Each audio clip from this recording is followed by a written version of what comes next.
Okay, it's 6 o'clock. Call the meeting to order. Everyone, please make sure your microphone's turned on. Everyone, please shut off or turn off whatever your cell phone. And if anyone wants to speak on an agenda item or a non-agenda item, you can come sign up over here with the guy in the corner. Okay, roll call, please. Ex officio Marthouse. Director Tozan. Here. Director Ramirez. Here. Director Nutting. Director James. Here. Director Ertel. Here. Director Becker. Here. Secretary Sislo here. Treasurer Rayner. Vice President Gillen. Here. President Knobloch. Here. Mr. President, we have a quorum. Okay. You ready on that thing? Um, Well, we need the Pledge of Allegiance. I pledge allegiance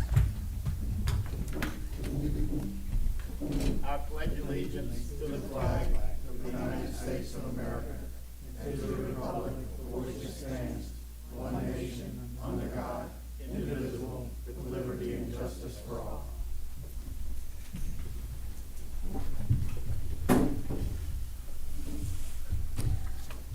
The minutes of August 16th are available for review. If possible, I'd like a motion to approve. I'll motion. Mr. Tozan makes a motion. Ms. Ertel second. Any discussion, Mr. Tozan? None. All in favor, please raise your right hand. Okay, it's unanimous. The next thing is the approve or amend the meeting agenda. Anyone want to make a motion on that? I'd like to make a motion to amend the agenda. I'll second. I'd like to remove Oh, I'm sorry. agenda item 2021-34, the motion to transfer the airport circle roadway and associated easements to the city of Diamondhead. Not that I'm against it, but I think we need to have a few more discussions with the city before we move ahead with any of this. Okay, so do we want to table that so that it automatically comes up at the next meeting? Yes. Okay, so the motion is to table it until the next meeting. Any discussions? Mr. Tozan, Mr. Gillen? Nope. Anyone else? All in favor, raise your right hand. Okay, it's unanimous.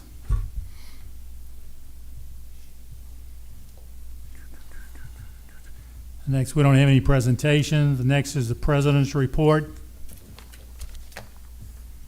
There's been a lot of information on social media that's sometimes partially correct, sometimes totally incorrect, concerning the future of the POA. So what I'm going to say comes from discussions with various attorneys, residents, and reading Mississippi nonprofit laws. The original documents were written around 50 years ago. At that time, there were no Mississippi laws concerning POAs or HOAs, and Mississippi law is still basically undeveloped in those areas. So the POA is incorporated under the Mississippi nonprofit laws for the reasons I just mentioned.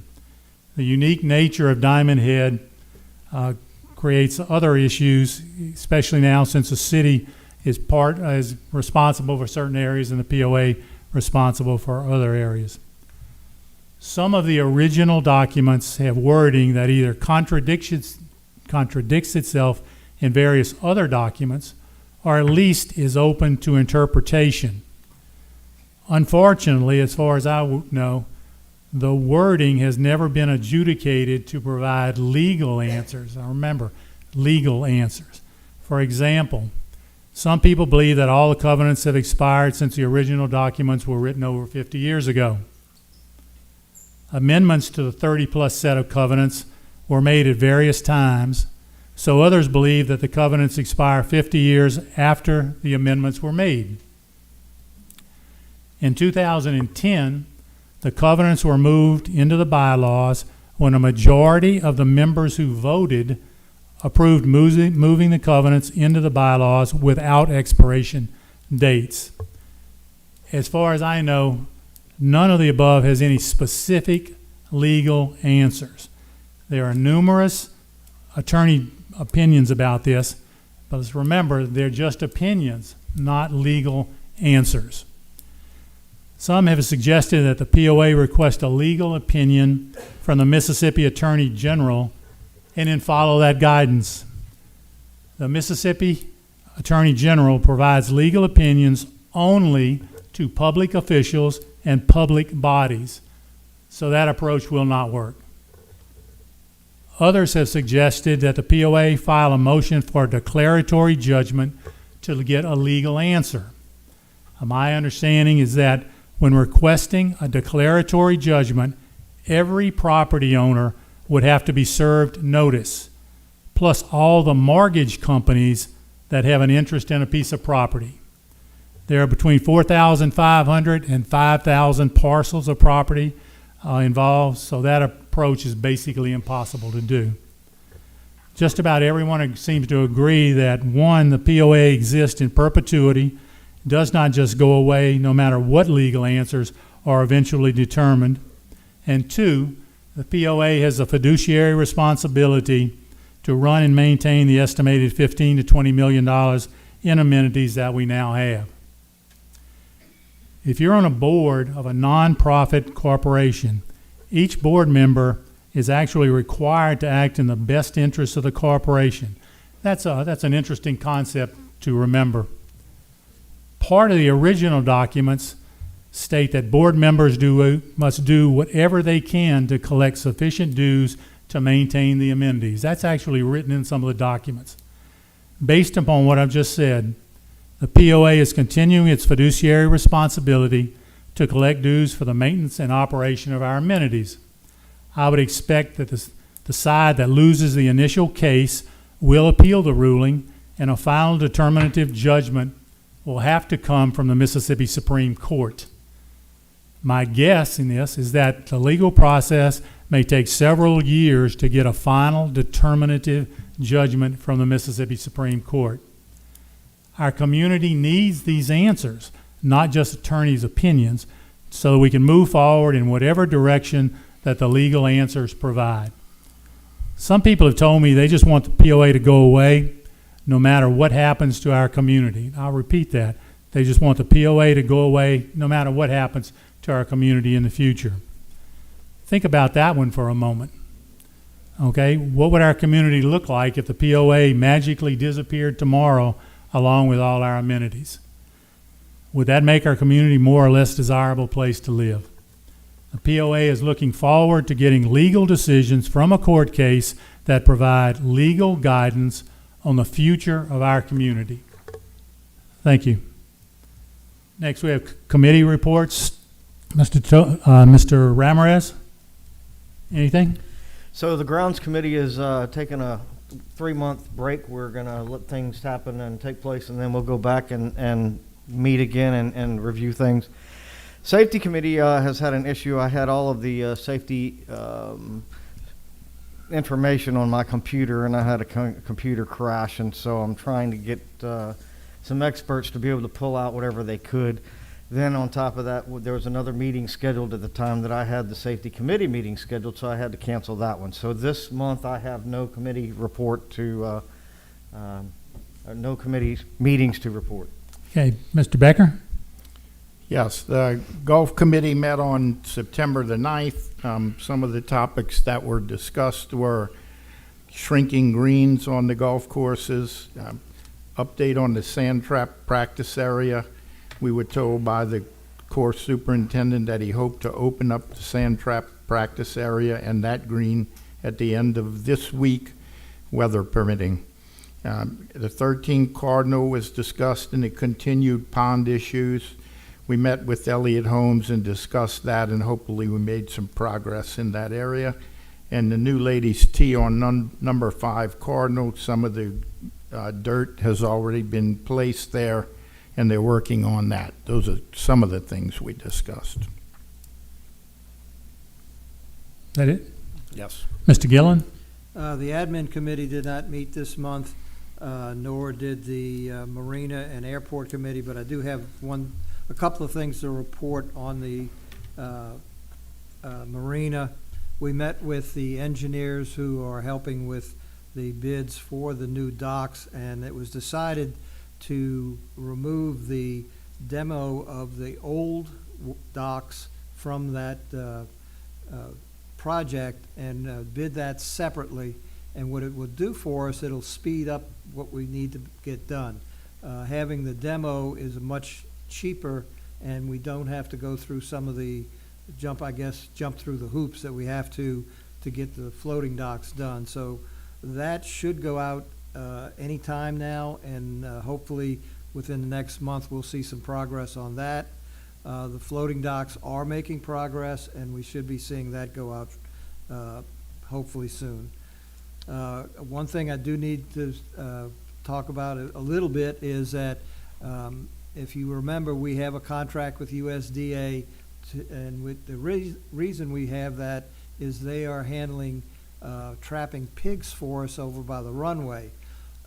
We did have a small success last month with a couple of captures, but then we started seeing pigs are running through the housing areas around Capilama Drive, and a trap was set there, and last week we captured a half a dozen, and they are now removed from the area.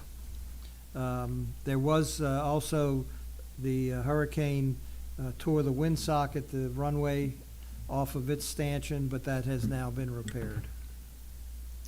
Okay, thank you. Ms. Sislo? The Recreation Committee has not met. We'll be meeting next week. Okay, Ms. Hertel? The House Committee did have a meeting. We went over various items, the holiday hours. I think an email went out. Our head chef, Brian, has resigned and went to North Carolina. Right. Search, we promoted from within for a head chef. Help me with his name. Randy. And then hired a sous chef to replace Randy's position in the kitchen.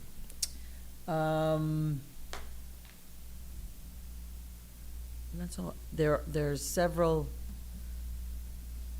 issues with the supply chain and getting some of our food in, and rising costs of some of our menu items. We might have to redesign some of the menu items as we move forward in the supply chain dilemma that is surrounding this whole country right now. So that's all I have for right now. Okay, thank you. Mr. Tozan? If I could just add, I'd like to thank our head chef for all that he's done for us as he leaves and goes to something better for him, and I wish him well, and I wish Randy all the success with us coming on. That's all I got. Okay, Mr. James? Nothing. Okay. The General Manager's report, Mr. Abity? Good evening, everybody. In your package, you'll find the financial report for the month of August, and it also includes year-to-date figures. Of particular note is the positive variance as it relates to the membership dues receipts. And I've asked Darian to put together some figures for us. In year 2020, there were 867 properties where the covenants supposedly expired. Of that number, 581 continue to pay dues. So 67% of those whose covenants expired continue to pay. 2021, there's 1,485 properties where covenants expired. 1,154 continue to pay, and that's 77%. So whether or not the covenants have expired, depending on which side of the fence you sit on, we're seeing positive response and people continuing to pay. They see the value in the amenities, want to protect the amenities for the value of their properties and the lifestyle that they enjoy. So for the month of August, there's $71,000 plus as a positive variance. We received a total of $294,000 plus in membership dues. Year to date, that number is inflated a little bit because the figures associated with the bank settlement are included, as is the PPP loan forgiveness. So if you have questions as you review the financials, you can get with either myself or Darian at any point.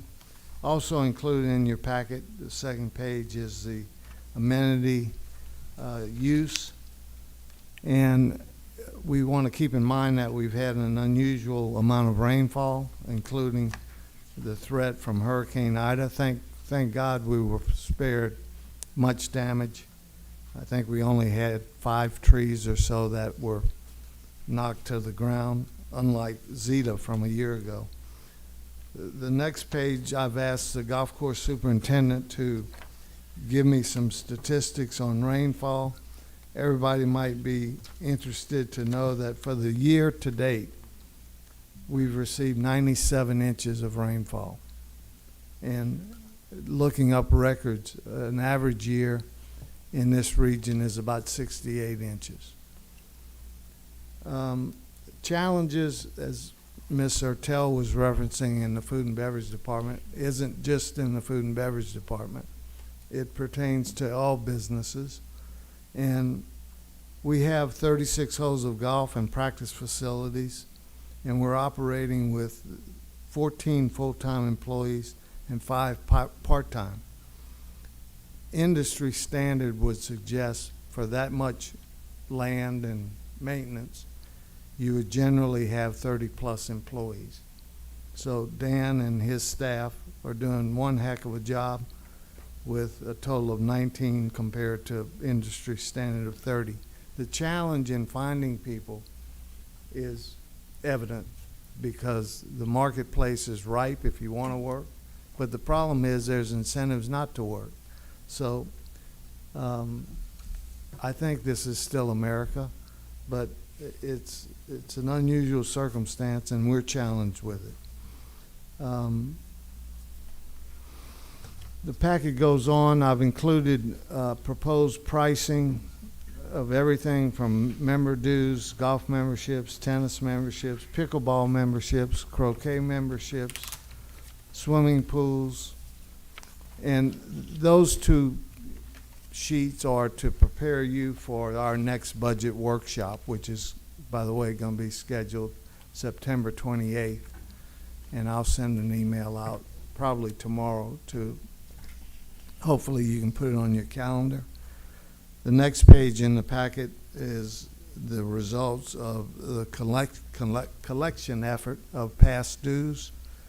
And year to date, the total of $276,000.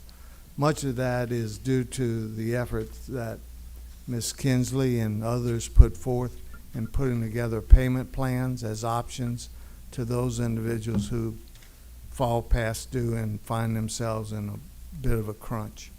So $276,000 to the good there. And then we get into the marketing report, which Ms. Perkins puts together. And she's got a busy October lined up with October 19th is the Diamondhead trunk or treat. So that'll be fun and exciting. And if there won't be any bad weather, Nancy, so you're okay with that date. And Fall Festival, which is going to be a big day out at Diamondhead Club. Practice range will be set up with tents and vendors. And I understand the arts and craft was very successful this past weekend here. So it'll have some of the similar flavor. It'll be a good time. And the last page is the new employee hire report. So if there's any questions now or tomorrow or next week or next month or next year, look us up. Anyone have any questions? Thank you all. Thank you. Okay, next, do we have any POA members who want to speak on an agenda item? No, we do not. Okay. There's no unfinished business. Now we go to the regular agenda. We have motion 2021-32 and motion to replace approximately 1,500 square feet of ramp area adjacent to the concrete boat launch with concrete for not to exceed $10,000. Anyone like to make that motion? I'll make that motion. Mr. Gillen makes the motion. We have a second? Second. Ms. Hertel seconds. Mr. Gillen? This will complete the concrete approaches to the marina back down for boat launching. Anything beyond where we're going to go with this last piece of concrete will be the parking lot for the Lazy Gator, and that will have to be done with, or we would propose that that would be done with asphalt.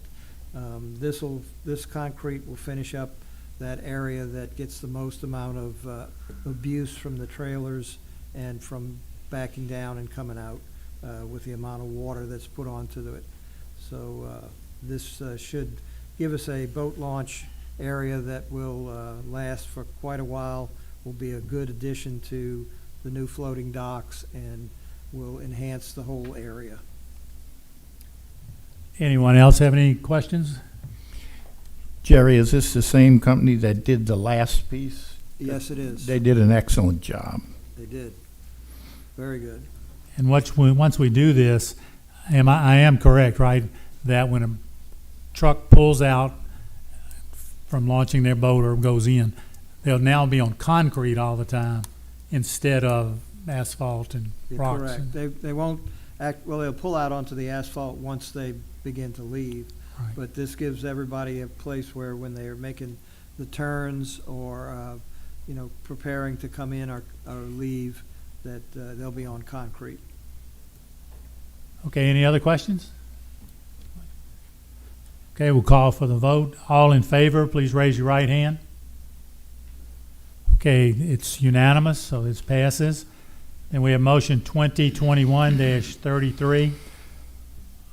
A motion to approve the hiring of Total E Integrated to implement one computer program that can handle all aspects of POA operations for not to exceed $50,000.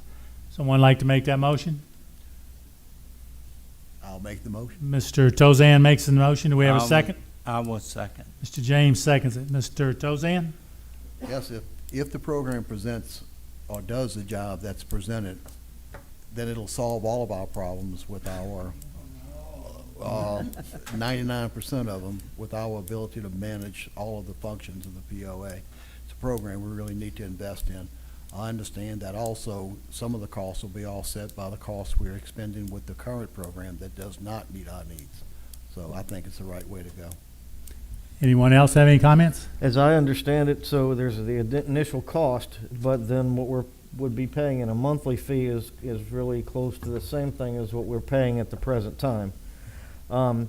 My concern is, so we decide we're going to go this route and we make this happen and it happens.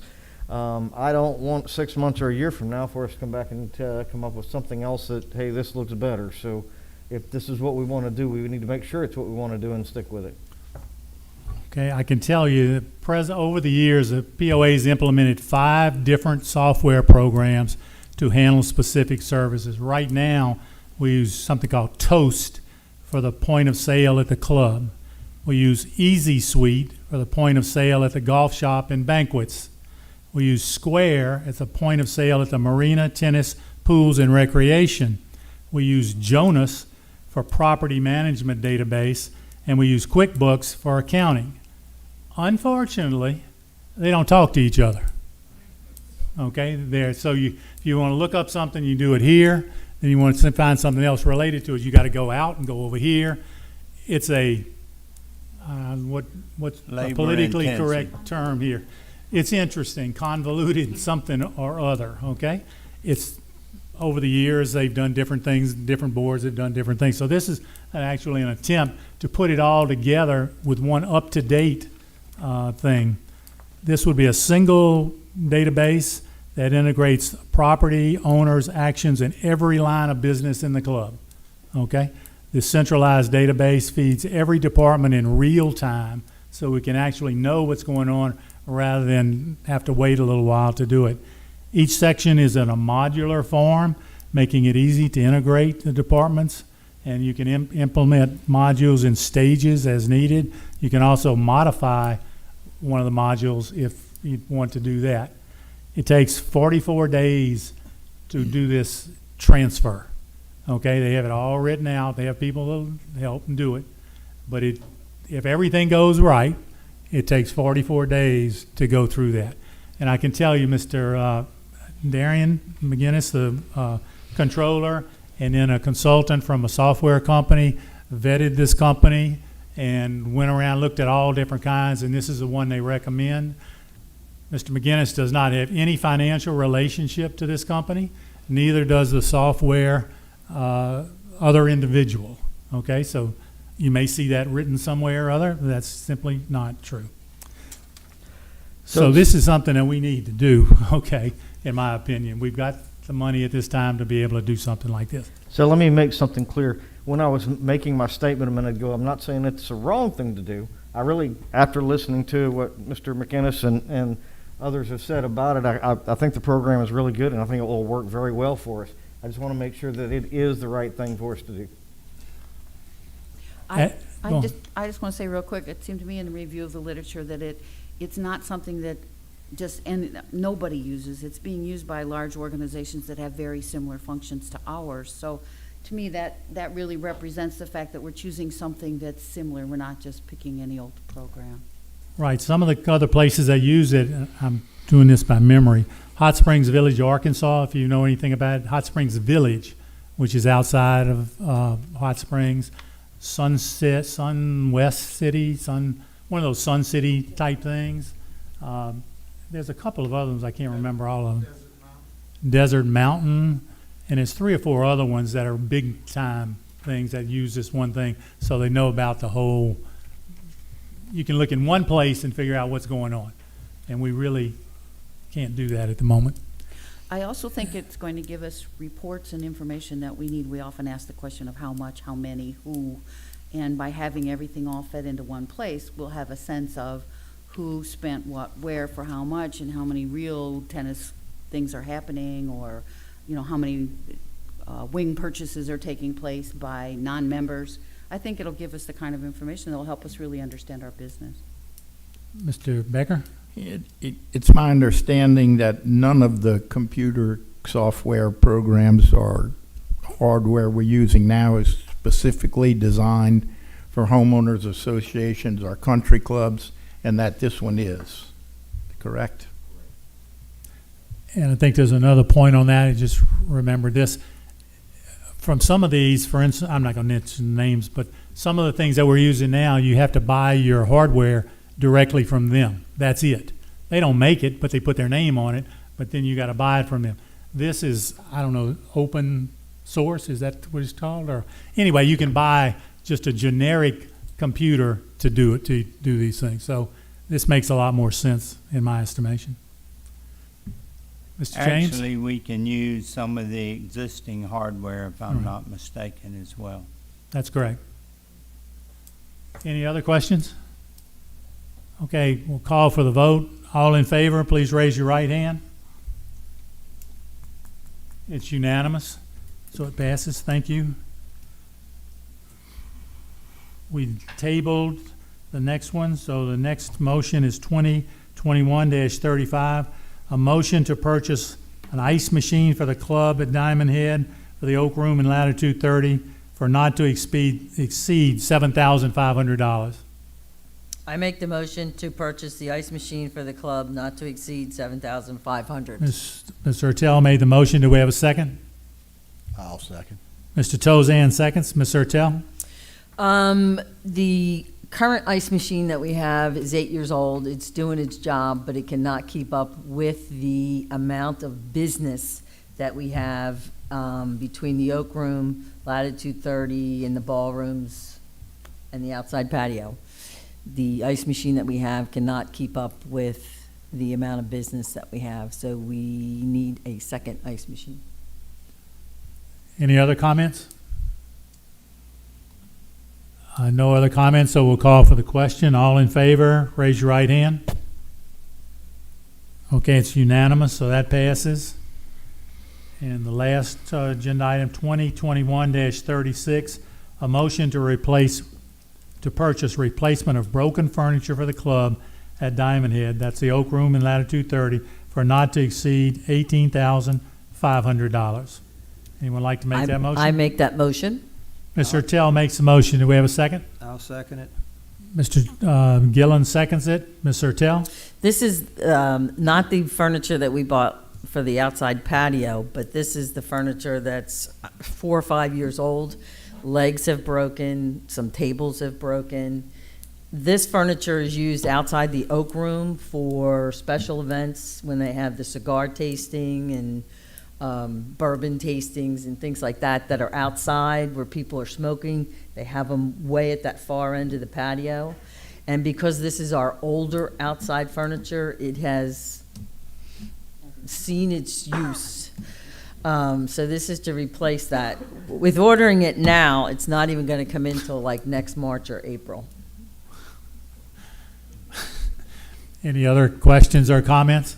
And I did talk to Darian, and there is money in the operating budget for the purchase of the furniture. It is nice to have the problem where you have enough Business. new business that you need to have some other things to keep up with them. Okay, any other questions? Yeah, I Mr. have a Chang? comment. I prefer that in the future, when a recommendation is brought forward, that there is justification and identification of what it is they're buying. I did have the list. I apologize. I had scanned it in. It was Wednesday when the AT&T servers went down, and I could not send it out. I did give it to Nancy, but somehow when she did the first part pages, this Yeah, she- last part listing all the furniture did not come through on the scan. I She had apologize. justification on both the ice maker and this, Ronnie. I got it. I didn't bring it with me, but I did see it, with quotes from different people and why they wanted to go with this company. Right. It was listed out, the 3 different quotes, but it doesn't say what furniture, like how many chairs, how many tables. That backup was behind that sheet and didn't come through. That's true. Okay, any other questions or comments? Just, I'll apologize too. I thought I scanned everything I should have. I'm sorry. You just can't go on vacation again. Okay. AT&T server can't go down. I'd like to Mr. say something. As it relates to the expenditures, the need for the additional furniture is to service the customers. And I want to thank the patrons who support the club day in, day out. Week after week, it's the people behind us in this room and those on TV, watching the TV. We can't do it without people's support. So I just want, on behalf of the staff, want to express thanks to everybody. So.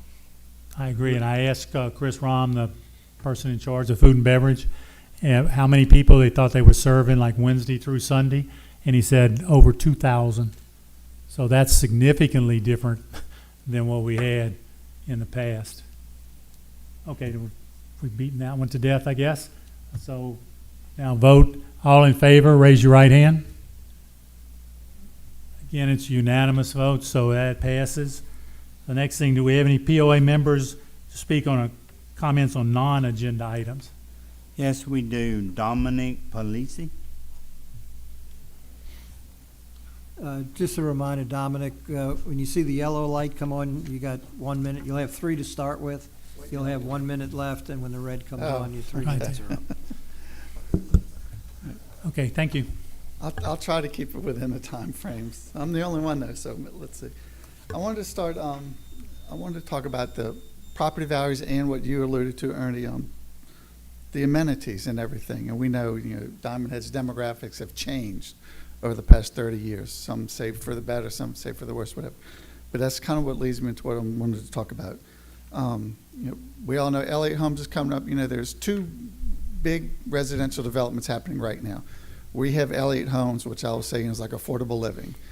Past Christian School District, Harrison County, they've got basically the Oaks Part 2, or I think I popped it on social media a few weeks ago, called it Glen Eagle Part 2, Phase 2. You know, it's upper scale homes and things. Why can Pass Christian get another $300,000 to $500,000 average home right in our backyard, and we're getting, no offense to LA Homes, I mean, there's a need for it. We're getting affordable housing. You know, why aren't we getting another Glen Eagle in the middle of Diamondhead? My feelings about it is, you know, our average home prices, again, this is all on social media, they got people do this stuff, you know, we're getting $116 a square foot, Waveland gets $139, Pass gets $151 a square foot on average. Everybody, and I hear people, my property value has gone up, what's the problem? Yeah, ours has gone up, everybody's has gone up. Have you seen the price of building materials and everything? Everybody's has gone up. We're lagging behind. Again, you know, why is that? I moved here 21 years ago to raise my kids. You know, you choose where do you go? You choose for a number of reasons. The biggest reason is schooling. You know, my wife and I back then, 22 years ago, there wasn't a lot of data online available. East Hancock, wonderful school. We're going to come to Diamondhead. We're not going to move to Ocean Springs. You know, we're coming to Diamondhead. We're going to raise our kids here, do it right, do it the right way, be positive to the community and everything. Fire Tower was developed. I asked those developers. It was developed. It was booming for a while. Development off of Fire Tower Road came to a screeching halt a few years ago. People want to know why. East Hancock is a top 10 elementary school in the state. It's 90% Diamondhead residents. It's at the, you know, the middle school is 45th ranked in the state. The high school is 39th ranked in the state. We are the second highest elementary school. I say we because it's 90% Diamondhead residents. The school boundaries have moved. North of Kildillo Road, they get bused, Fire Tower, they get bused to Picayune and things like that. Oh, already? High schools, I said, we're 39th. Pass High, lower elementary than us, they're ranked 11th in the state. Bay High, lower elementary than us, they're higher ranked high school, they're 28th. West Harrison is ranked 18th, we're 39th. People aren't moving here because the school district, the high school, is not serving the needs of the higher-ended people. What Diamondhead was built for was higher-ended people. We know that 40, 50 years ago, what it was when we were children and came. Can I go a little bit? Go ahead, finish your point. Make your point. All right. You know, the school district has about 1,400 Diamondhead residents in it. We'd be a 4A school district if we did that. You know, they passed 2 bond issues the school district did over the last 10 years. 90% of it was athletic improvements. You know, I don't want to get into all that with this meeting, but just our money has been misappropriated. It's not academic excellence that they're doing. And it's evident to me our property values are lagging. The development going on here is lagging. Our amenities, you know, with the school district, athletic facilities, offset costs to those. We have built in athletic facilities if we did that. I think, you know, starting here, and then I'm going to take this to a school district office. I'm holding this. This is something I did 14 years ago, how to get a school going here. Russell, before he passed away, owned the old school building, which is now Envision. He was very silent. He didn't want his name in, so I was very silent. I worked for the school district. We're going to be quiet with this. The Mississippi Private School Association was ready to help us get this going. You know, Russell passed and everything else, and other things just fell apart with it. I don't think we need to go MPSA. I think we need to go public school system. We'll never get a charter school here. The school district will never build a second high school. They will never build a charter school because they know 90% of it would be Diamondhead residents. The other high school would tank worse than 39th in the state. That's just fact. That's not me hating on anything. It's just the numbers are out there. It's fact. Our kids suffer when they get to high school. They just do. They aren't pushed like we want to see our kids pushed. They don't give tests at the middle school. They don't do 9 weeks exams there. They haven't for about 5 years. The high school, if you have a C average, you don't take 9 weeks exams. My kids are in college now. I want them taking tests in high school to prepare for college. The high school doesn't cater to that. We don't have representation on the school board. That's a problem when we carry the school district, and we're not going to. And like I said, my biggest problem is they will never, they're not going to help us out with that. And our property values are suffering because people can research online, just like I did, and say, well, where do I want to send my kids to school? Where do I want to raise my kids? Wonderful community, The school system is behind all the other high schools around us. They're behind Slidell. We're losing Stennis people to Slidell, to Pass Christian, as evidenced by the new development. We've got to bring those people back here. What drives that is that you don't see Moss Point with $500,000 homes. We all know Moss Point is one of the lowest school districts. Ocean Okay. Springs is the top one. Okay, We want to be up there. hate to cut you off on that. Yeah, I know. But thank you very much. We appreciate the comments. You are still working for the school system, or are you? No, no. Oh, okay, I didn't got know. my last one out. She's at OL. No, I mean, you were working for the school system. I did for a long time, yes. Yeah, okay. So you're not doing that anymore. Oh, I couldn't do this if I was. Well, wasn't gonna go that route, okay? Thank you very much, Yeah, okay? thank you for your comments. Do we have a motion to adjourn? I'll make that motion. Mr. Tozan makes a motion. I will second. Who seconded?